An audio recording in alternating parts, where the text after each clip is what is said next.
Welcome to Big Beautiful Athens, the city that went from writing plays and philosophizing about olives to building the biggest naval empire the Greek world had ever seen. But this isn't just the story of Athens at its peak. Not yet, anyways. This is the story of how a bunch of former allies who had just finished off the Persian Empire decided that, you know what, maybe we should try killing each other instead. You see, in 460 BC, the Mediterranean wasn't divided between east and west, but rather between land and sea. On land, you had Sparta, a military superpower whose soldiers had been training to stab people since they could walk. And at sea, there was Athens, who had discovered that having a massive navy was a great way to make friends. And by friends, I mean forcing other cities to pay you money. That's what a real friendship looks like. There's something you gotta understand about Athens and Sparta, though. While they had fought together against Persia, they were about as different as your grandmother and a TikTok influencer. See, Sparta was all about that land army life. They had the strongest warriors in Greece, and everyone knew it. Meanwhile, Athens was becoming the cool kid on the block with their massive navy. The Athenians had started rebuilding their city walls, something that made Sparta very nervous. So nervous, in fact, that they sent diplomats to tell Athens to pretty please stop building those walls. So, we noticed that you guys are rebuilding your walls, after we specifically told you not to. Any particular reason for that? Walls? What walls? Oh, you mean those piles of stone? We're just tidying up. You're tidying up with a 20-foot thick fortification. Yeah, you can never be too safe these days, am I right?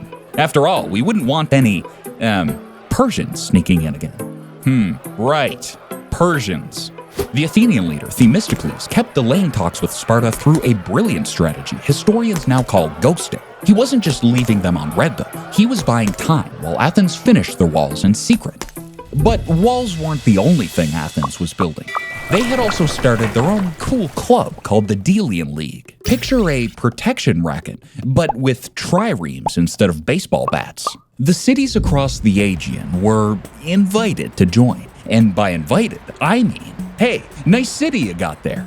It would be a shame if something happened to it because you didn't have our protection.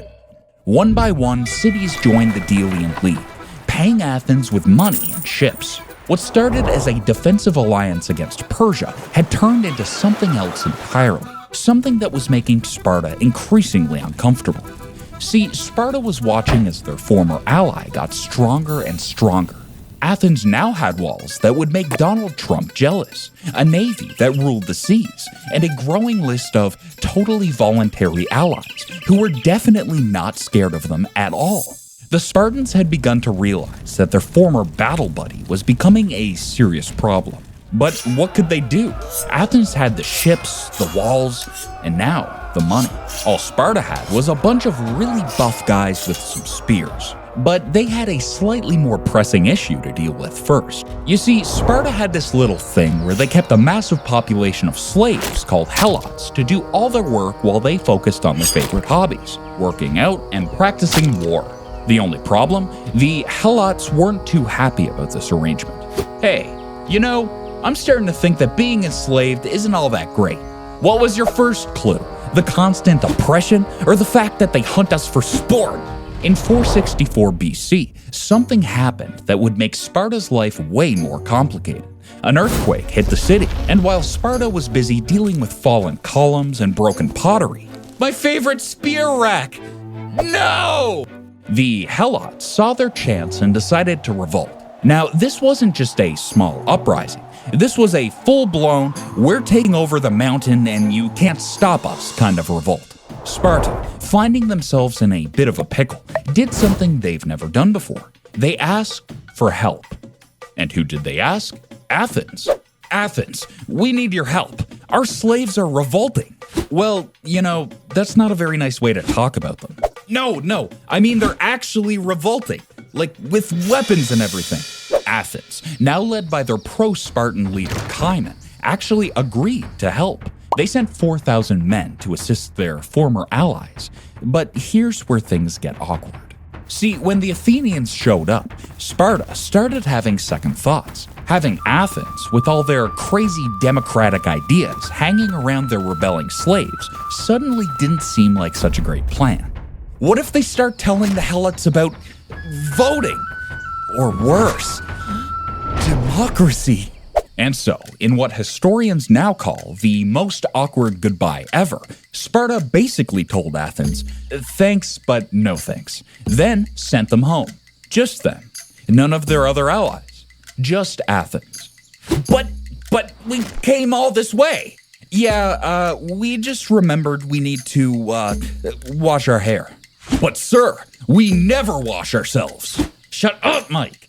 Do you think this gentleman needs to know that? This didn't go over well back in Athens.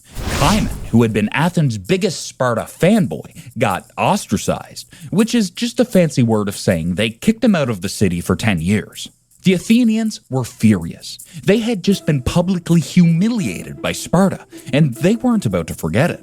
In fact, they were so mad, they decided to completely flip their foreign policy. You know what? We're gonna make some new friends. Hey Argos, you hate Sparta too, right? Oh boy, do I! But Athens didn't just stop there. They also made friends with Thessaly and Megara, creating what historians call the We All Hate Sparta Club, although that might not be the official term. But Athens decided that just fighting one battle at a time wasn't challenging enough. You see, while tensions with Sparta were rising, Athens looked at their calendar and thought, you know what, we've got some free time. Let's also send a massive fleet to Egypt to fight the entire Persian Empire. Sir, should we maybe just focus on one enemy at a time? Come on, what's the worst that could happen? The worst that could happen was about to happen. In 460 BC, Athens sent 200 ships to Egypt, which doesn't sound like a whole lot until you realize that's basically like sending your entire navy to fight someone else while your angry neighbor is staring at you through their window with a baseball bat. But that wasn't enough multitasking for Athens either. They also got into a fight with Corinth and their ally, Epirus. And then again with Aegina, and then... Sir, we just got into another war. Let me see. Fighting Sparta's allies, check. Fighting Persia and Egypt, check. Now who else? Sir, our casualty rates are getting pretty high. How high? Well, we just put up a memorial for one tribe and it had 185 names on it. Just from 1 year. Ah, perfect. That means we're winning, right? But sir, we just sent 180 soldiers over there. Things were getting so hectic that the Athenians had to start recruiting old men and young boys to fight their battles, which, as it turns out, they were surprisingly good at. When Corinth tried to invade Megara, Athens sent out what was basically a retirement home with weapons to defend it, and somehow they won. Get off my battlefield, you whippersnappers! But the real fun started when the Corinthians tried to come back for round 2. The Athenian grandpas not only beat them again, but chased them into a farm where they got trapped in a ditch. This is honestly just embarrassing. Meanwhile, over in Aegina, Athens was showing off their naval power by absolutely demolishing the Aegian fleet. They captured 70 ships and then laid siege to the city, because apparently they didn't have enough sieges going on already. How many wars are we even fighting right now? Well, there's the one in Egypt, the one in Corinth, the one in Aegina, and the one in... You know what? Maybe just don't tell me. At this point, everyone was probably wondering, where was Sparta in all of this? Well, Sparta was doing what Sparta did best, taking their sweet time to do anything.